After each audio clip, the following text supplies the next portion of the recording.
guys, how you doing? This is Daryl here from Push, Pull, Run, Jump. You can find the blog at pprjgetstrong.com, and you can also find the website pushpullrunjump.com. And like I said in the last video, if you watched, I'm starting a new series here, and questions that you have that I can't answer, I'm going to find an expert in that field.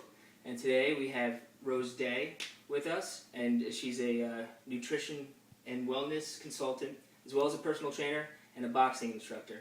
And she can box. She kicks my butt a lot. So, but today we're going to talk about nutrition, because some of my clients were asking me about it, and I can give you general information, but again, I like to find an expert. So we have Rose here today. How you doing, Rose? Good. Thank you. All right. You ready to answer some questions today? Bring it on. All right. So we'll start with some general information. So overall, what do you think makes a good balanced diet? Okay, well, just recently, Michelle Obama had an initiative to change the whole food pyramid. Something that we've had for over 20 years has now gone to a food plate. It makes it extremely easy for the average person just looking to know what to eat. You're basically taking a plate, you're dividing it in half. Half of your plate's going to be fruits and vegetables. The other half is going to be your carb, and it's going to be your protein. And there's a glass representing your water or milk intake. So it's become extremely easy for the average person.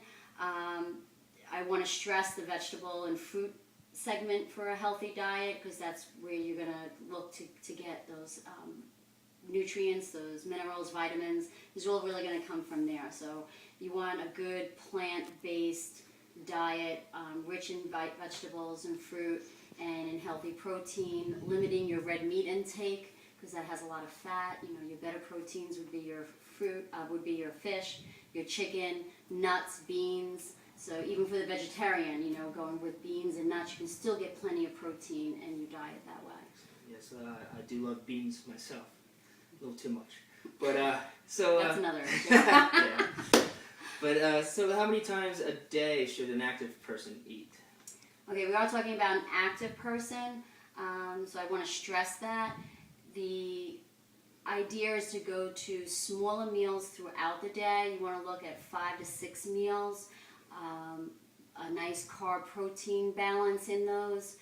And the reason why I want to stress an active person is because for the sedentary person or the inactive person, that might not work. Someone new to fitness who's trying to drop a lot of weight, that might not work. The reason for that is if you have a problem curbing how much you eat at a meal, 5 or 6 meals has now just made it that much more difficult to curb what you're eating at that meal. But for the active person, 5 or 6 smaller meals, watching how many calories you're consuming at each one of those meals.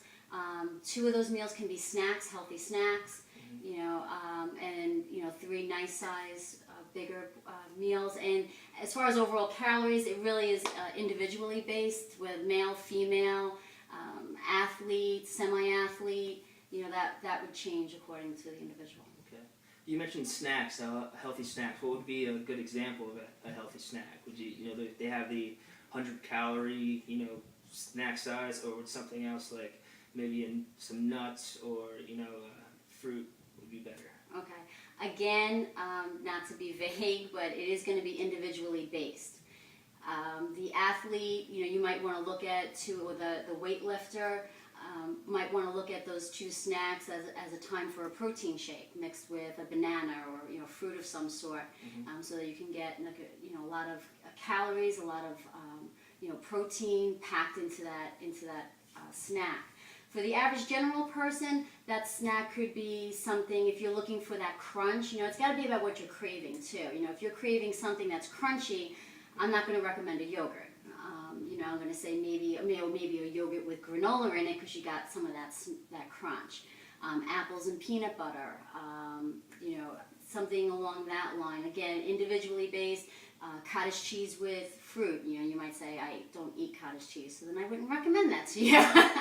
But, that healthy snack in between is really going to be individually based. The one thing I will caution about is what you think might be healthy could very well not be. What I mean by this is that we have shelves filled with granola bars and quote-unquote healthy fat-free, no sugar snacks. And I caution you on that, like read the labels. Really read your labels. If you're going for that quick granola bar, look at the sugar content in it.